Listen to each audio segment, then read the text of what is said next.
गुरु में गुनहगार अति भारी। प्रेमी सेवक जिसे मालिक से मिलने की चाहना है, वो प्रार्थना कर रहा है कि मैं सबसे बड़ा गुनहगार हूँ, मुझसे गुनहगार ज्यादा और कोई नहीं है। अपनी अर्जी गुरु के सामने, गुरु को आरत भाव से सुना रहा और दया की भीख मांग रहा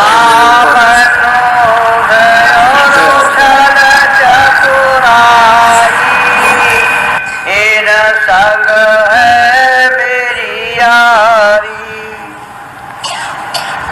काम, क्रोध, लोभ, मोह और अहंकार। कहते हैं गुरु, इसमें मैं बहुत चतुर हूं, इनके साथ मेरी दोस्ती है और मैं बहुत चंट और चालाक, अपनी सब चीजों को गिन गिन कर गुरु के सामने रखना और जो है वो अपना जो कपट वो सामने खोला। इन चीजों के साथ मेरी दोस्ती है, यारी है और मैं अति गुनहगार।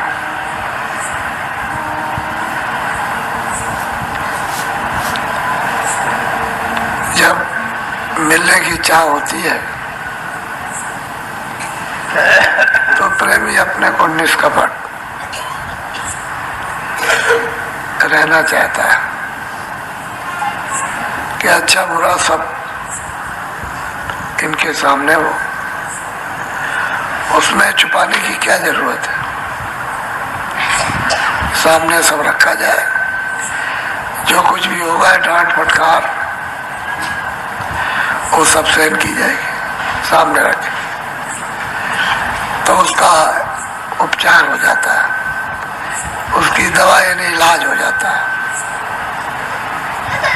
और जब उसने कपट रख लिया तो फिर उसका इलाज नहीं हो पाता और जो दया मिलती है वो उसका साथ नहीं देती। वो पर्दे के कारण शब्द सुनने में, आंख से देखने में पर्दे नसीब बनकर छुपी रहती है, सामने प्रकट नहीं होती।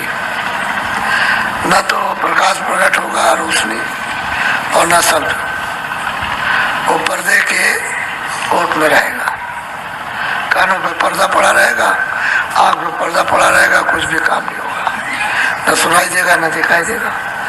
तो जो कुछ भी हो, डांट फटकार मार पीट अंदर बाहर, मान अपमान, उसकी तो उसे कोई परवाह नहीं, लेकिन वो सब खोल खोल करके एक एक बात बोलो। लोभी रापट रूठा पाप करा।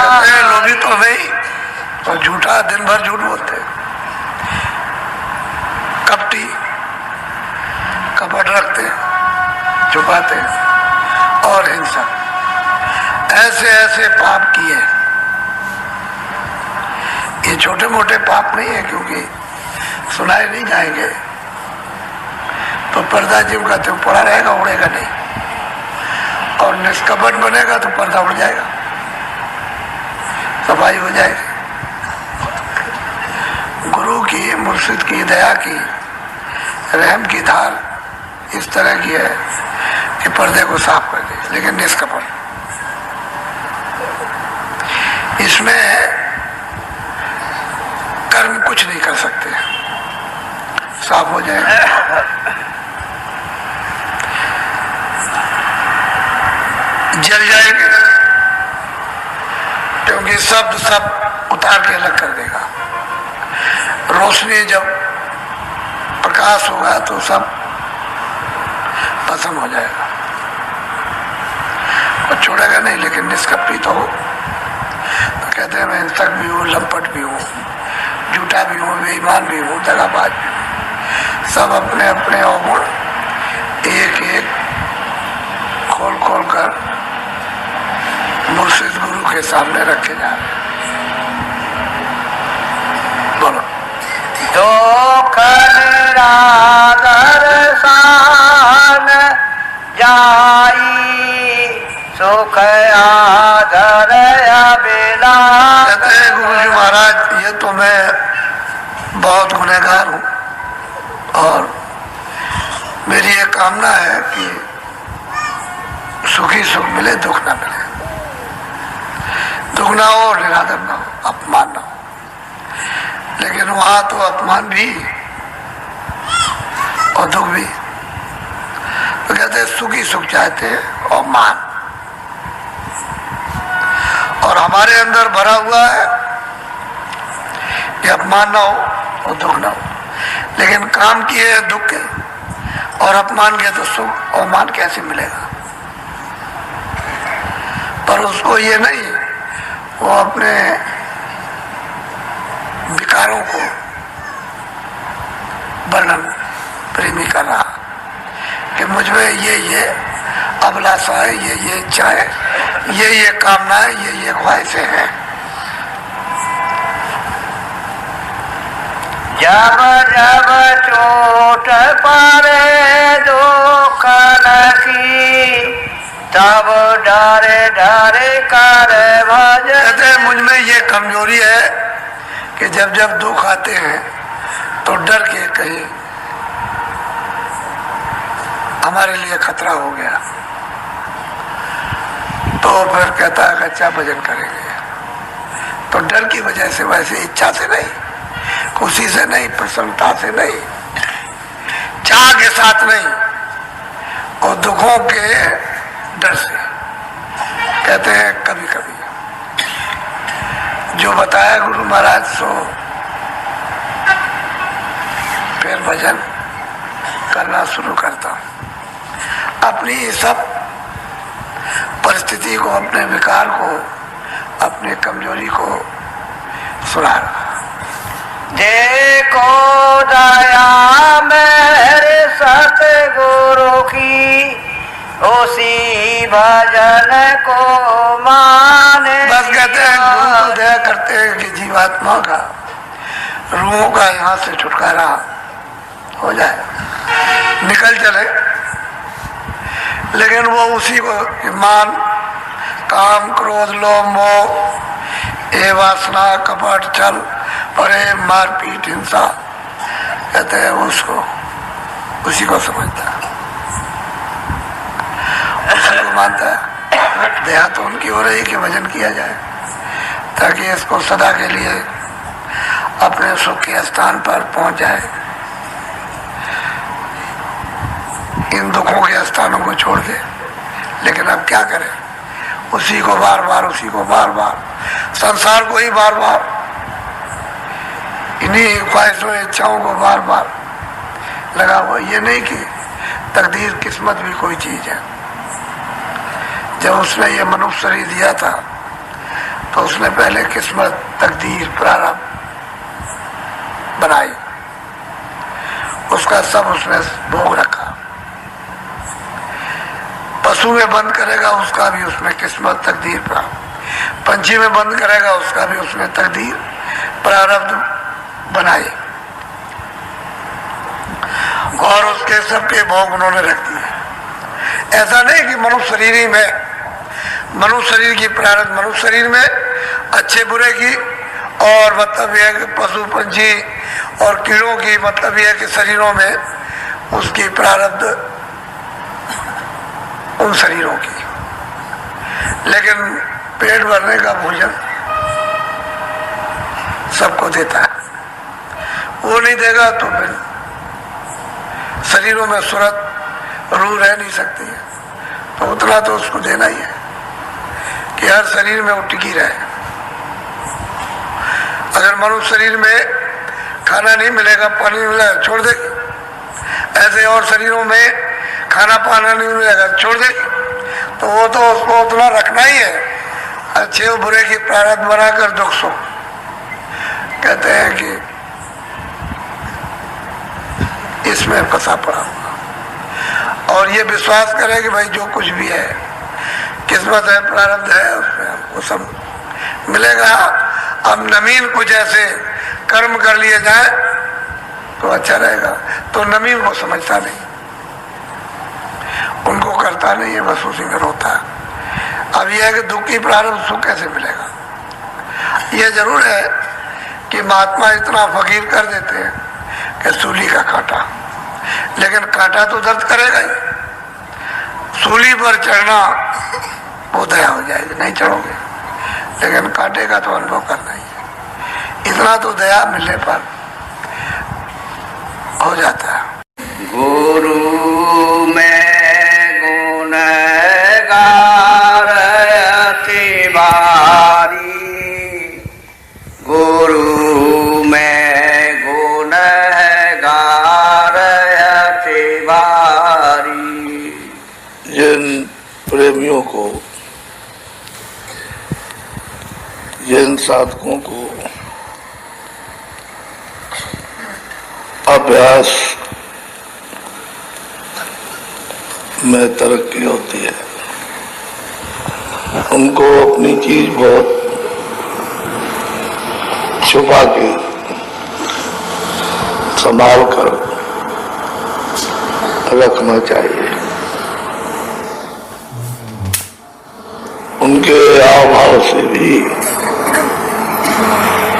ये जाहिर न हो कि इनको कुछ मिला है। ये दुनिया के लोग दुनिया में इतने फंसे हुए होते हैं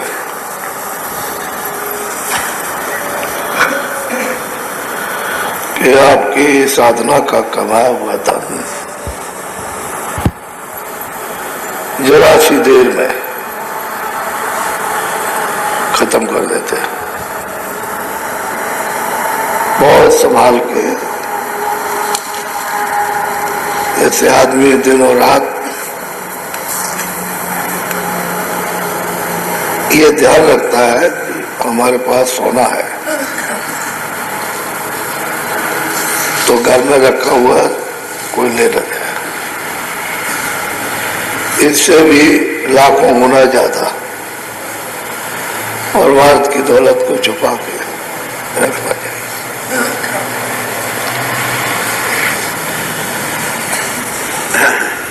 प्रेमियों का जब काम हो जाता है, जिस विरह वेदना में वो कितने सालों तक उसका रस का आनंद लेते हैं,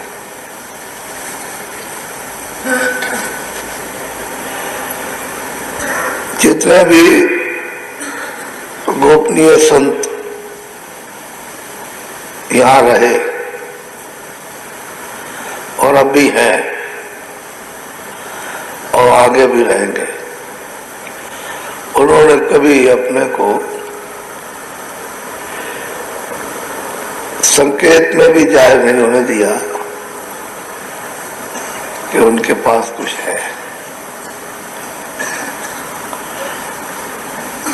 इतना ही लोग उनको समझ सके कि सीधे साधे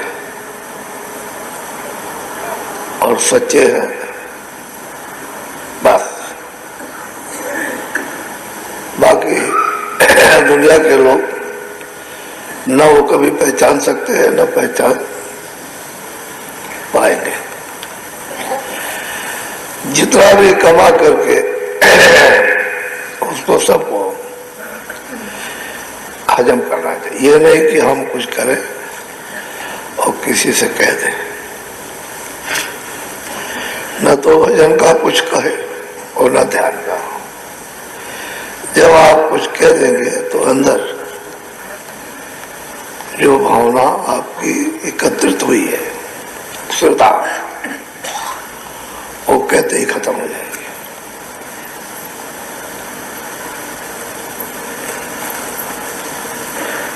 हजम करके रखना चाहिए। बहुत लोग गलती कर बैठते हैं, कहते हमने ये देखा वो सुना और लोगों से कह दिया, फिर कहते आ करके कि हमारा साधन भजन पहले बनता था, अब नहीं बनता है, और बिल्कुल नहीं बनता। तो उनको ये जानना चाहिए कि उन्होंने अपनी चीज किसी को कह डाली और उस पर पर्दा पड़ गया।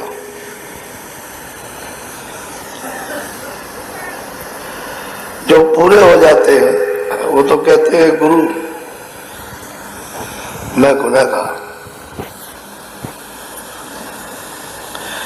फिर भी गुरु से कहते हैं कि मैं गुनहगार, बड़ा भारी पापी हूं। ये पापियों की प्रार्थना नहीं है, ये प्रार्थना पूर्वों की है। वो भी गुरु से गुनहगार की माफी मांगते हैं, बहुत संभाल के। पहले लोग बहुत समय तक तपस्या करते थे, इंद्रियों को बहुत दमन करते थे, बाहर के सब ऐसा आराम सुख सब त्याग देते थे, और फिर भी कुछ नहीं होता था। और ये कलयुग का सुलभ सीधा आसान रास्ता है, इसमें जल्दी, लेकिन वो महात्मा उसकी शक्ति को जाहिर नहीं होने देते। पता चल जाए कि मुझ में कुछ है तब तो दूसरों का नुकसान कर दे, उसे मालूम ही नहीं होने पाता। इतने पर भी बहुत उसको छुपा के रखना चाहिए।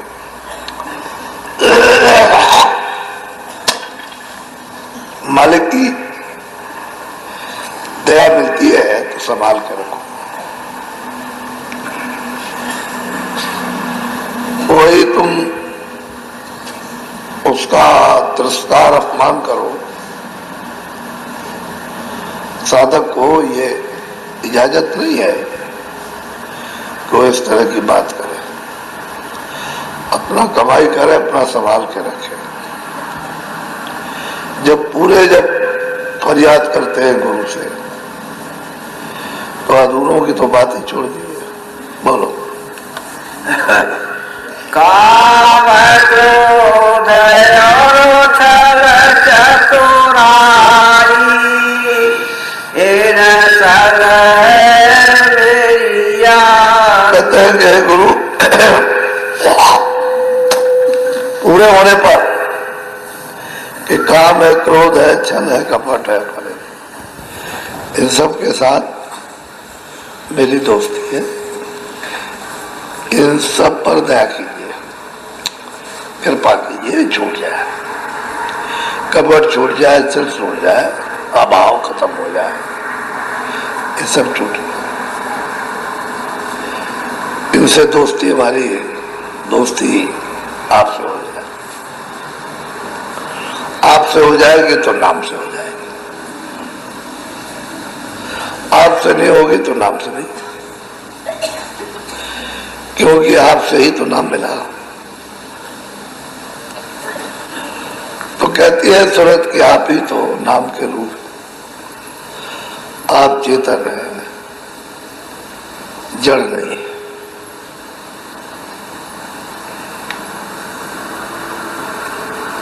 चेतन। तो ऐसी कृपा और दया कि ये सब छल कपट प्रेम काम क्रोध लोभ मोह आशा तृष्णा ये छूट जाए। इसमें दया हो कि गिरने न पाए। तो सदा दया की भी महापुरुषों के पास जब पूरे भी हो जाते हैं तो बिना इजाजत बिना आज्ञा के कोई काम नहीं करते, न कर सकते, चुपचाप रहे, कुछ नहीं। पूरे भी हो गए वो कुछ नहीं कर सकते। यहाँ ऐसे ऐसे बखड़ेबाज है, कुछ नहीं। और लोगों को बताने लगे 1000 कदम गुरु से आगे, गुरु उसके सामने कुछ नहीं है। तो उनका क्या हाल होगा? खुद भी चले गए और दूसरों को भी घसीट लिया। ये पूरों की बात। अधूरे तो उस गलीज में उस कुएं में गिरे ही पड़े हुए, उनकी तो कोई बात है नहीं। पूरे प्रार्थना करते हैं कि मैं गुनहगार हूं, छल है, कपट है, परोह है, काम है, क्रोध है, लोभ है, मोह, अहंकार है, आशा है, तृष्णा है। आपकी कृपा, आपकी दया हो जाए। इधर ना जाने पाए। बोलो। लोभीरा पट झूठा है सक, ऐसे ऐसे पाप करा। और वही पकी हुई सुरतें कहती है कि लोभी है, हिंसक है, झूठा। इनमें हमारी प्रवृत्ति है, चित्त इनमें लगा हुआ।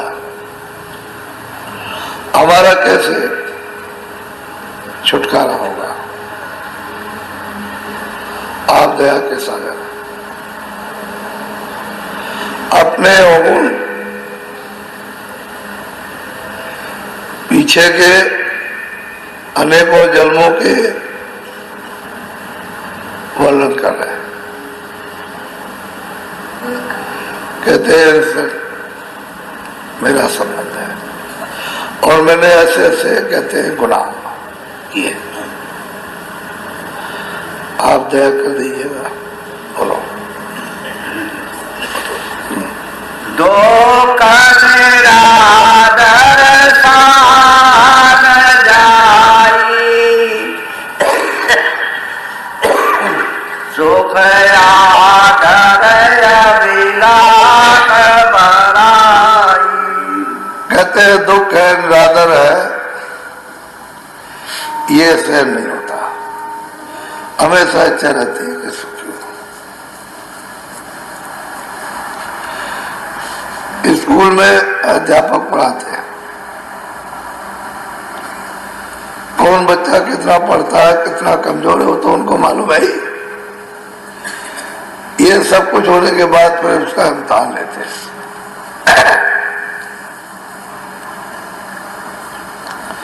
वो तो साल भर पढ़ाया हो तो मास्टर को मालूम ही है कि बच्चा कैसा है। फिर उसको इम्तिहान लेते हैं तो वो प्रार्थना करता है कि आप दया करके हमको पास कर दिए, बहुत कमजोर है ये। तो उस पर दया करते हैं तो मास्टर दया करता है तो इम्तिहान में पास कर देता है। कहता है अच्छा तुम चलो पास हो। अब ये महात्माओं का ऐसा है कि भाई प्रार्थना करते हैं कि हम बहुत अवगुणी हैं, कुछ कृपा कुछ दया कर दी है तो इसमें दया हो जाएगी, तरक्की हो जाएगी साधन भजन में। इसलिए वो प्रार्थना कर रहा है। तो प्रार्थना सब जगह काम करती है और प्रार्थना करे तो सुख आदर, ये दो आदर निरादर ये सहन नहीं होता, सुखी सुख मिलेगा। तो कर्म भी ऐसे हो जैसे सुख मिले। कर्म खराब हो गए तो कैसे सुख? तो निरादर होगा, दुख मिलेगा और व्याधाएं खड़ी हो जाएंगी। अच्छा काम करोगे तो आदर भी होगा और आराम भी मिलेगा। अब वो अपनी अपनी कमजोरी जन्मांतरों की कि मुझ में ये विकार भरे हुए, आपके पास यहाँ बोलो। जब जब चोट पड़े दुख की, तब डरे डरे कर भजन किया। तो डर तो वही लगता है जहां समझ आती है, जहां समझ नहीं वहां डर किस बात का। तो कहते हैं कि जब जब बच्चन सुन रखे तो जब जब तकलीफ आती है घर गृहस्थी शरीर पर, तो फिर उसकी इच्छा होती है कि भजन से सुख मिलता, थोड़ा बहुत करता। तो कहते हैं हम उनमें से कि कभी करते हैं कभी नहीं करते। दुख तकलीफ आई तो करने लगे, सुख मिल गया तो नहीं करते। तो सुखी क्यों मिले? दुखी मिले क्योंकि दुख से भजन होगा, क्या जरूरत है। लेकिन अपनी कमजोरी गुरु के आगे सब, तो ये पूरे खोल के रख रहे हैं। ये अधूरे नहीं, ये पूरे हैं। इस सबको इससे ज्ञान होगा, सबको अपनी अपनी पकड़ होगी।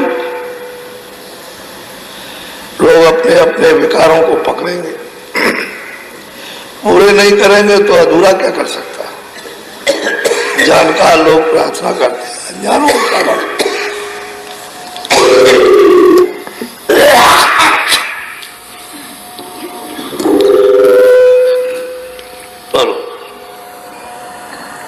देखो दया मेरे सतगुरु की, उसी भजन को मान लिया। अब कहते हैं मैं देखो दया तो उसकी हो रही है, और वो वही मान क्यों नहीं किया, सुख क्यों नहीं दिया, बच्चे ठीक क्यों नहीं किए, और रुपया पैसा क्यों नहीं दिया, और ये क्यों नहीं दिया, और वो क्यों नहीं किया, हमारी शोहरत क्यों नहीं की, हमको ऊंचा क्यों नहीं बताया। बस उसी को वही भजन समझता, उसी को।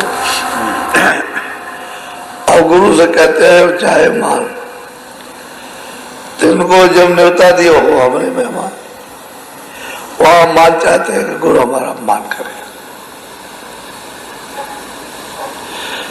कोई बात कह दे सबके सामने तो बस एकदम क्या मगर आता अपमान हो गया। तो अभी उनको परमात्मा का जरा भी ध्यान नहीं है, ना आत्म का ध्यान समझ, अभी तो अज्ञानी है। ये सब याचना प्रार्थना ज्ञान में होगा, अज्ञान में नहीं। बोलो